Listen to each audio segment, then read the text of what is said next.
struggling to apply for your NHS role? Confused about the application process to get your NHS job? I'm here to help. Or have you applied previously and have not gotten shortlisted? In this video, we'll be setting up your NHS job profile on nhsjob. This is the first step in ensuring that you get shortlisted for your next role. Hello, welcome to my channel. Please like, subscribe, and don't forget to share with your friends. Let's get right into the video of creating your NHS job application profile.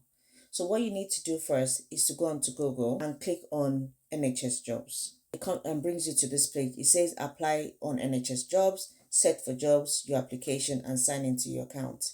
If you've created an account, just click on sign into your account. If you haven't created an account, you will need to create an account. On the top right hand corner, and you either sign in, like I said, or you create an account. For the purposes of this video, we're going to register a new account. You need to ensure that you're putting in your proper name. It is your registered name that you use to work or your name on your passport. So for the purposes of this video, we're going to just create a name. It will be my first name, Temi, and we click on continue. What's my email address? We'll put in my email address in there. It will now ask you if this email address is correct. Ensure that you're looking at it to make sure it's the correct email address. You say yes, then you click on continue. It now asks you, how do you want to be updated on progress of your application? I'll always say or email, text message, and phone calls, depending on which one you're comfortable with. I think I'll just click on email, text message, and telephone calls, and I'll continue. It will now ask you for your number, and you put in your number in there. I want you to create a password. It needs to be 12 characters or more. Just follow the instructions on the screen. This has been created now. So you just need to ensure that you accept it. What I would advise for you to do is go to menu and look for your profile. Ensure that your profile is being done properly. So you click on profile first. You have 4 sections to complete. So the first section you need to complete is the qualifications section. It will now ask you for different qualifications you have. You click on yes. Do you have any academic qualification? You say yes. If you don't, you say no. You need to ensure that you are truthful in this section. Results. If you already attained the result, you put in there. If it's an upcoming result and you feel that this is what you're going to be getting, you put it there. Your type of qualification, the start date, and the finish date. The finish date, if you're currently studying, provide a date you expect to complete the qualification. So once this is complete, you click on save and continue, or you say save and come back later. I'm just going through as quickly as possible because I don't want this video to be too long. Whatever training that you've gotten and the job history as well, you need to ensure that you're filling it. You start with the most recent job you have. So if you click into job history, you say, are you currently in a job or have you had one in the past? You say yes. If you haven't, you say no. So for this one, we're going to say yes. You say save and continue. You put in the job title. You put in your employer and your key tasks that you've done.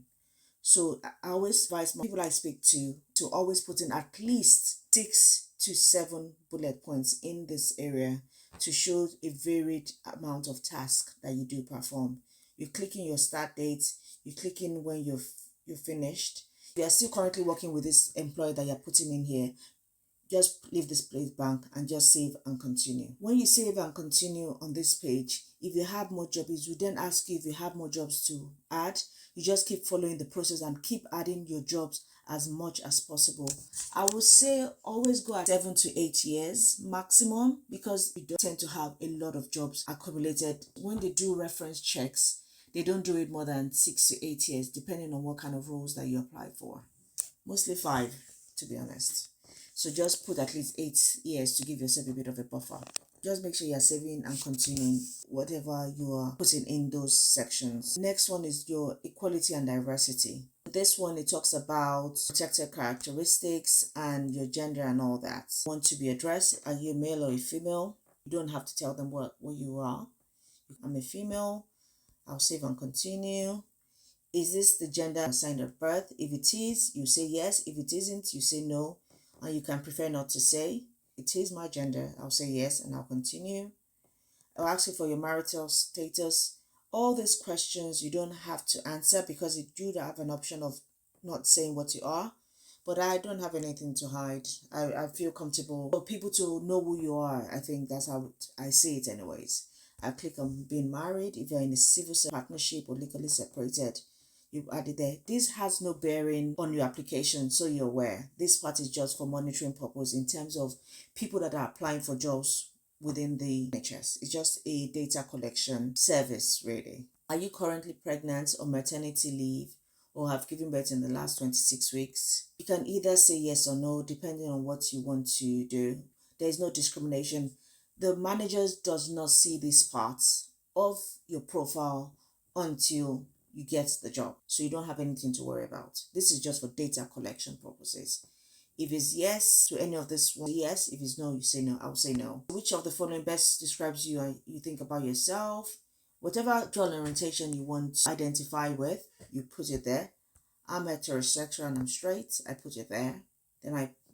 He asked me for my age. I'll put the right one that I am on into. I'm a black lady, black British African. I'll put it in there. Whichever one just best describe you, I would always advise for you to put it correctly in there. And all this has been complete. I'll just save and continue. Okay. So all this just gives you like a profile as to yourself. Ensure that you've completed the qualification, training, and job history as well. That is really important. So once you've finished all that and your profile is complete, we then go to search for roles that you want to apply to. So within here, you might want to search to be a nurse. Where do you want to look for the job? Is it in London? If you're based in London, it kind of gives you, once you start typing the distance, 5 miles plus, it kind of makes it as wide as possible for you. It's found 1,160 jobs found for a nurse. So anything that has to do with nursing, I want to refine your search in terms of working pattern, in terms of the distance, in terms of the contract type, the staff code, and the pay grade. So this kind of helps narrow the search from 1,160 to something similar. If you want to only show related jobs, if you want to only have full-time jobs or part-time jobs, whichever one you want to say, I can say actually part-time. I may want to have it a permanent one. Depending on what you want, I might want to say nursing and midwifery. It kind of narrows it down. The pay range, I'll put that open because I want it to give me as much as possible. NHS pay grades, I can say band 5s and band 6 and band 7s. So at least gives you a bit of narrow down pay grade because I don't want any band 4s or anything like that. So apply filters. So now it's helped me to narrow it from 1,160 jobs to just 82 jobs now. Let's see what is brought out for us. So community nurse at Nelft, staff nurse at Great Ormond Street Hospital, band 6 nurses. Once you finish or you find one that you like, 9 pages of jobs here, it kind of gives us different roles. So I think I like the one with the first one there, the community nurse. I think I like that one. So I can click into that and it gives me a job summary. I read it to make sure that I like what I see. If it's something that I like, what I'll be getting as part of my salary is a band 5 role. This is the salary and it includes the high cost area supplement of 15% because it's based. And it tells you where I'll be working and it gives me my job description. It's just a brief job description and a brief person specification as well. This might not be the full thing, but and everything to do with the employer at the day. And at the bottom, it will give you the job description, the full job description in here. You click into it and it opens up everything to do with the jobs will be detailed in there. Just read it properly to ensure that you like what you're saying in terms of the role. And keep going down. We're going to the main part of this job description, the person specification. So with the person specification, it tells you exactly what they're looking for.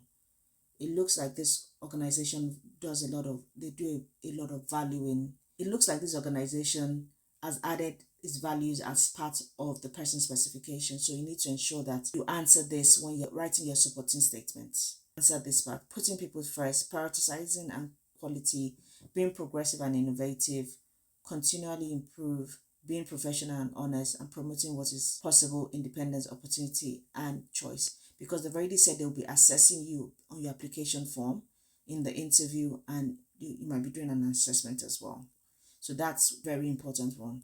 So we'll be looking at writing the perfect supporting statement in another video. But in terms of this, you need to ensure that you're answering all these values, answering the qualification, answering about your experience, answering about your knowledge and your skills and other things that they want you to have to be able to apply for this role. This looks like a lot of things that you need to ensure you are fitting into your supporting information. and you only have 1,500 words. So you would need to be very tactical as to how you're applying for this. Filling in your supporting information. We'll be looking at that in a different video. But this is a very good one in terms of we might use this one as an example.